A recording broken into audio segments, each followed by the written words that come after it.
में हम लोग उसका ऑब्जेक्टिव देखेंगे। कह रहा है प्रकाश किस तरंग का उदाहरण है। तो प्रकाश एक विद्युत चुंबकीय तरंग होता है। प्रकाश एक विद्युत चुंबकीय तरंग होता है। ठीक है, तो यहाँ पर हम लोग क्या होगा, ऑप्शन नंबर बी हो जाएगा। अच्छा, प्रश्रव्य तरंग क्या होता है, जिसे हम लोग नहीं सुन सकते हैं, मनुष्य जिसे नहीं सुन सकता है। ठीक है, पराबैंगनी तरंग क्या होता है, नहीं पता है। ये ध्वनि तरंग 9th क्लास में सब पढ़ना था। देखो इधर, सर्च लाइट का परावर्तक सतह होता है। सर्च लाइट का परावर्तक सतह कैसा होता है, यही पूछेगा। अगर स्ट्रीट लाइट का परावर्तक सतह तो कैसा होगा, उत्तल होगा। सर्च लाइट का परावर्तक सतह अवतल होता है। अवतल जो होता है धंसा हुआ होता है। ठीक है, प्रकाश के प्रवर्तन के कितने नियम है। प्रकाश के प्रवर्तन के 2 नियम है। आपतित किरण आपतन कोण प्रवर्तन कोण के बराबर होता है। आपतित किरण, परावर्तित किरण और आपतन बिंदु पर डाला गया लंब तीनों एक ही तल में होता है। ये 2 नियम ही होता है। ठीक है, आगे देखेंगे, यदि किसी बिंब का प्रतिबिंब का आवर्धन ऋणात्मक है, आवर्धन का मान ऋणात्मक है, तो उस प्रतिबिंब की प्रकृति क्या होगी, बताओ। देखो, आवर्धन का मान ऋणात्मक है, इसका मतलब है कि प्रतिबिंब उल्टा बना होगा। उल्टा बना होगा क्योंकि प्रधान अक्ष के ऊपर की ओर मापी गई दूरियां धनात्मक होती है और प्रधान अक्ष के लंबवत नीचे की ओर मापी गई दूरियां ऋणात्मक होती है। तो वस्तु को तो हम लोग लंबवत ऊपर की ओर रखे होंगे। ठीक, और आवर्धन होता है प्रतिबिंब की ऊंचाई बटा वस्तु की ऊंचाई। प्रतिबिंब की ऊंचाई बटा वस्तु की ऊंचाई के अनुपात को आवर्धन कहते हैं। ठीक है, अब इसमें जो है एक तो हमको सीधा ही रखिए दिए हैं प्लस, अगर प्रतिबिंब नीचे बना होगा तभी उसका मान ऋणात्मक हो गया होगा। ठीक है, क्योंकि प्लस बट्टा माइनस माइनस ही होगा। यानी कि यदि किसी बिंब का प्रतिबिंब का आवर्धन ऋणात्मक है तो उस प्रतिबिंब की प्रकृति जो होगी वो वास्तविक और उल्टा। याद रखना, जो वास्तविक होगा वही उल्टा होगा और जो काल्पनिक होगा वो हमेशा सीधा होगा।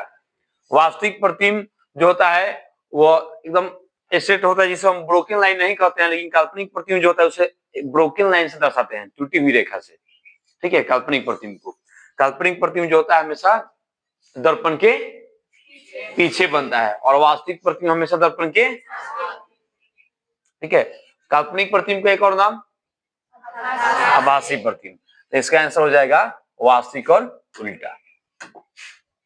आगे देखते हैं, दाढ़ी बनाने में कौन सा दर्पण उपयुक्त होता है।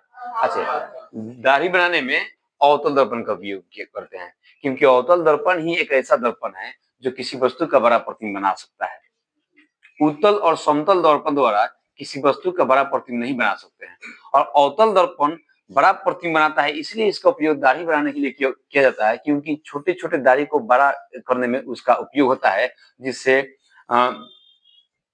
दाढ़ी बनाने वाला दाढ़ी आसानी से बना लेता है। ठीक है, इसीलिए इसका उपयोग किया जाता है दाढ़ी बनाने में। कौन, अवतल दर्पण।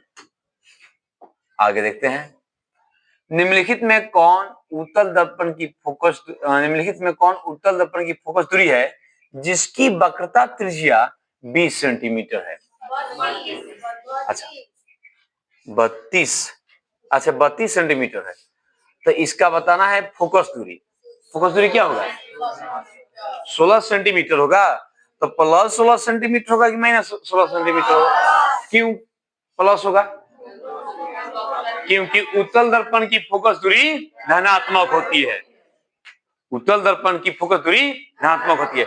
इसका फोकस दूरी धनात्मक क्यों होता है उत्तल दर्पण का, क्योंकि ये ध्रुव से दाएं ओर इसका फोकस होता है। तो ध्रुव से दाईं ओर मापी गई दूरियां धनात्मक होती है और बाईं ओर मापी गई दूरियां ऋणात्मक होती है। यानी यह आपतित प्रकाश की दिशा में मापी गई दूरियां है और आपतित प्रकाश की दिशा में मापी गई दूरियां धनात्मक होती है। इसीलिए उत्तल दर्पण की फोकस दूरी धनात्मक होगा, और उत्तल दर्पण की फोकस दूरी धनात्मक होगा तो इसमें इसका आधा हो जाएगा। क्या हो जाएगा, आधा, यानी कि ये जो वक्रता त्रिज्या जो होता है फोकस दूरी के दुगुनी होता है। वक्रता त्रिज्या क्या होता है? फोकस दूरी के दुगुनी होता है, और फोकस दूरी जो होता है वो वक्रता त्रिज्या की आधी होता है। तो ये फोकस दूरी को पूछ रहा है और वक्रता त्रिज्या दिया है, तो इसका आधा होगा यानी कि 16 सेंटीमीटर। ठीक है। किस दर्पण में बड़ा प्रतिबिंब बनता है? एक अवतल दर्पण ही है जो बड़ा प्रतिबिंब बना सकता है। हालांकि जान लो अवतल दर्पण बड़ा भी प्रतिबिंब बनाता है, छोटा भी प्रतिबिंब बनाता है, बराबर भी प्रतिबिंब बना सकता है। ये तीनों प्रकार के प्रतिबिंब बना सकता है, छोटा, बड़ा और बराबर तीन। ये वास्तविक प्रतिबिंब बना सकता है, काल्पनिक प्रतिबिंब बना सकता है, दर्पण के आगे ही बनाता है, दर्पण के पीछे ही बनाता है। ठीक है। तो इसमें जो है बड़ा प्रतिबिंब बनाया जा सकता है। समतल दर्पण द्वारा हमेशा किसी वस्तु का समान आकार का प्रतिबिंब बनता है, इसीलिए इसका आवर्धन 1 होता है और प्लस 1 होता है क्योंकि काल्पनिक प्रतिबिंब बनता है। ठीक है। अवतल दर्पण का आवर्धन प्लस और माइनस दोनों होता है क्योंकि ये कभी प्रतिबिंब सीधा भी बनाता है और कभी उल्टा भी बनाता है, और 1 से इसका मान कम भी होता है, ज्यादा भी होता है, 1 के बराबर भी हो सकता है इसका आवर्धन। किसका? अवतल दर्पण का।